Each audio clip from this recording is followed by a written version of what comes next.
嗨，大家好！为防止本频道被禁而造成失联，请大家务必关注副频道理工男 K 米副频道，链接放在评论区置顶处。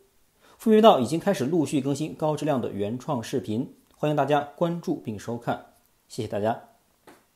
嗨，大家好！2023年5月28日，期盼已久的国产大飞机 C919 的商业首飞于早上10点32分在上海正式开启，目的地为北京的首都机场。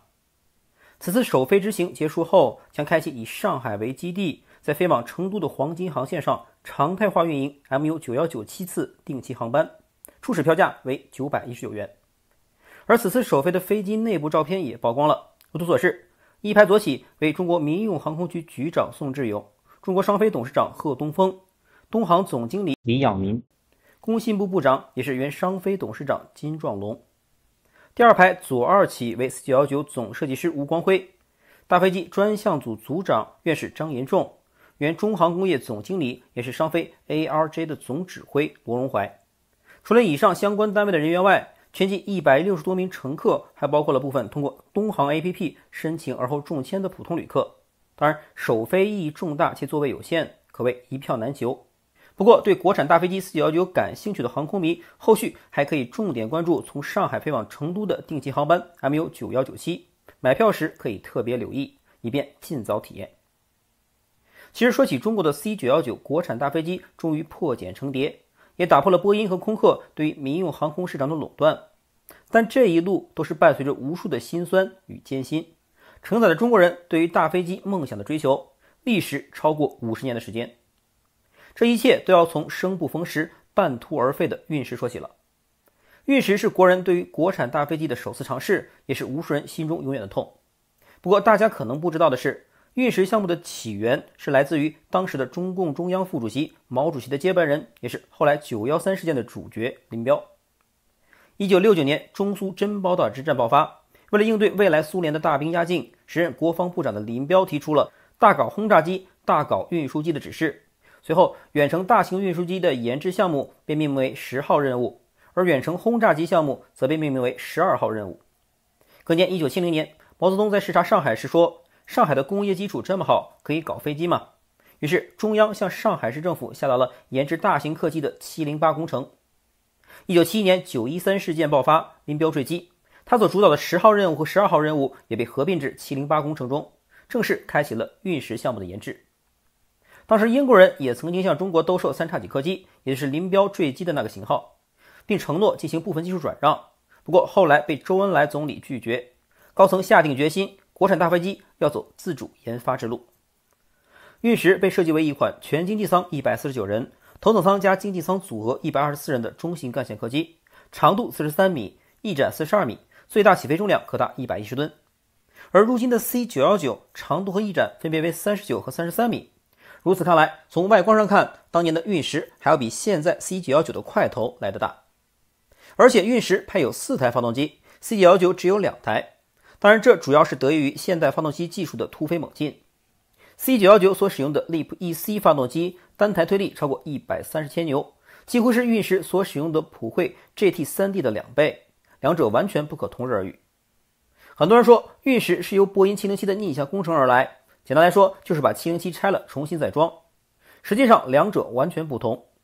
运十的设计由640所牵头，总装放在5703厂，发动机制造放在上海发动机制造厂，也就是后来运十的配套发动机涡扇8，起落架在118厂，雷达制造则是在上海无线电2厂。可以说当时已经做到了相当部分的国产化。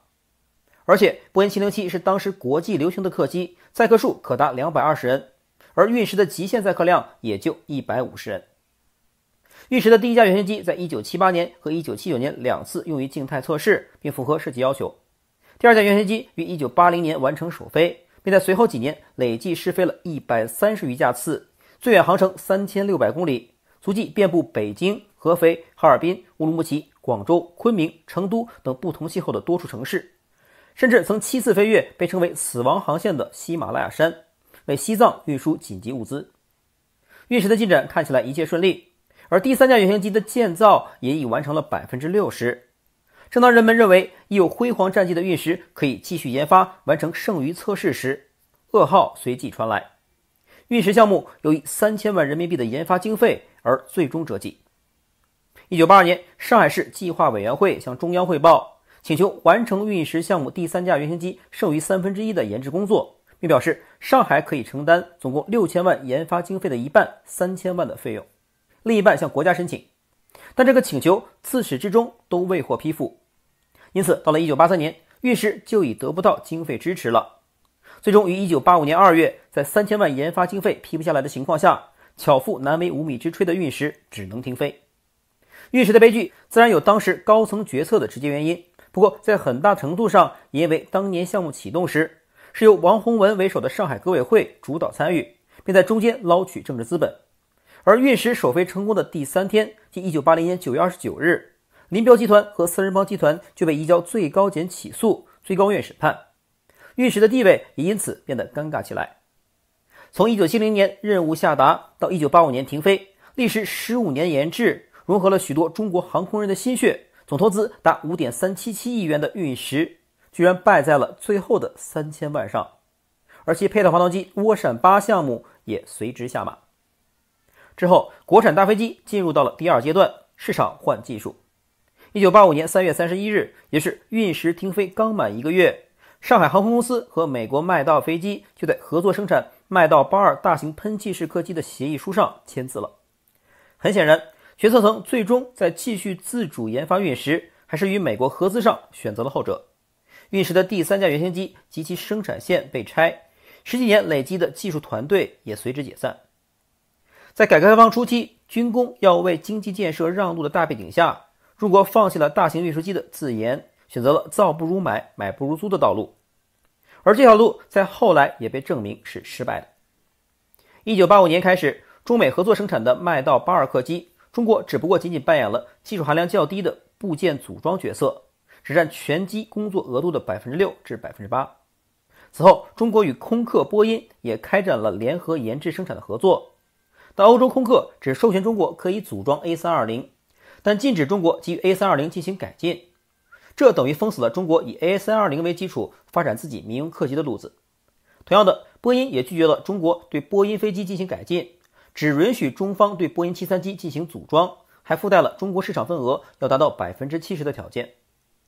唯一同意中国可以对其机型进行改进的麦道，就在1997年被波音合并，而后波音随即宣判了麦道90系列的死刑，与中国合作生产的 MD-90-30也随即夭折。市场换技术的结果往往是事与愿违的，这个例子也表现在中国的汽车产业上。合资厂抑制了本土汽车产业的发展，直到最近的新能源车革命才发生逆转。但至少合资厂还能赚钱，也能解决就业。但中国的大飞机可就没那么幸运了，在运十下马后的15年里，中国航空工业一直都处于市场换技术的阵痛中。虽然通过联合研制学会了机身制造等技术，但这些都是皮毛。在发动机、航电、飞控等核心技术上，西方人从未对中国倾囊相授。而这个时期，运十项目积累的技术人才也流失严重。603所因工资发放困难，不得不实行半天工作制，即半天上班，半天外出打工养家糊口。而随着多项汽车合资厂的落地，例如上海大众项目，大批航空技术人员流动至其他机械制造行业，造成了中国大飞机项目的人才断层。可以说，运十下马后的这15年，中国在市场换技术的道路上被撞得头破血流。这一切直到开路先锋 ARJ21 的到来才发生了改变。国产大飞机之路进入第3阶段。在西方所谓技术合作的诱惑下，中国航空工业逐渐沦为了波音、空客的打工仔。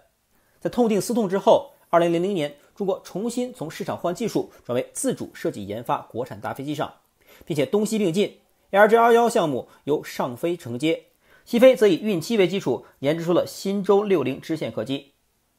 2002年 ARJ21 正式立项，2008年完成了地面静态实验和首飞，2012年进入试航审定阶段，2014年取得了中国民航局颁发的型号合格证，2016年6月28日 ARJ21 完成首次载歌飞行。ARJ21 是一款中国自主设计、零配件全球采购并由商飞组装的支线客机。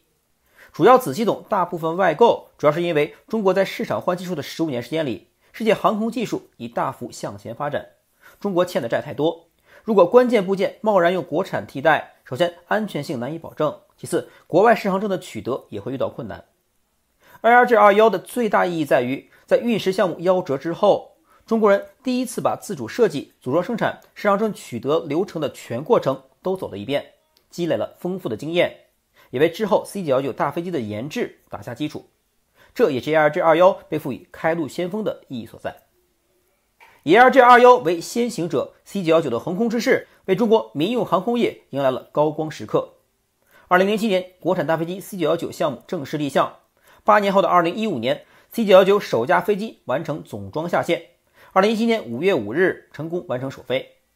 在随后的几年时间里，6架 C919 在全国各地取证试飞，验证了在失速、高温、结冰、高寒等极端情况下的安全性和可靠性，并最终在2022年历经15年的攻坚克难， C919 终于相继获得了民航局颁发的型号合格证和生产许可证，并在12月9日交付给了中国东方航空公司。那么相比于 ARJ21， C919 的国产化水平到底如何呢？ C919 最为核心的航电、飞控和发动机都有中航工业和商发的参与。虽然开始阶段 C919 将使用 GE 的 LEAP-1C 发动机，但后续将换装国产的长江1000发动机。可以说，相比于 ARJ21， C919 的国产化率有了质的飞跃。当然，无论是波音还是空客两家巨头，其零部件或多或少都会存在外购的成分。因此，如果说 C919 达到了100%纯国产化，确实有失客观，但被很多外媒形容为组装货，就更加有失偏颇了。最后， C919 成功的意义，经济方面和社会效益方面自不必说，毕竟它打破了多年波音和空客的垄断，这个很多文章也做过分析。但作为一个偏好军事的博主来说，个人认为军事方面意义更为重要，也更容易被人忽略。目前我国的军用最大运输机胖妞运20体型过于肥硕，而其超过200吨的最大起飞重量也不太适合改装成特种飞机，而以 C919 的体量改装成我国的高新系列飞机就再合适不过了。参考美国的多种电子战机、反潜机、特种作战机型均是由波音飞机改装的，而我国现阶段的高新机型则都是以运8和运9为平台，这就存在起飞载重偏低、飞行速度偏慢的问题。而 C919 相比于运9，最大起飞重量多了10来吨，飞行速度也高了200至400公里每小时，这对反潜、电子侦察、电子战等多种任务的实现都会有明显的提升。可以说，一旦 C919 参军，它的就业面就会非常广。因此 C919 今天的商用首飞绝不是它的最终点。随着国产化率的进一步提升，未来你一定会看到 C919 在祖国的天空中大放异彩。好，那本期视频就录到这里，我们下期视频再见。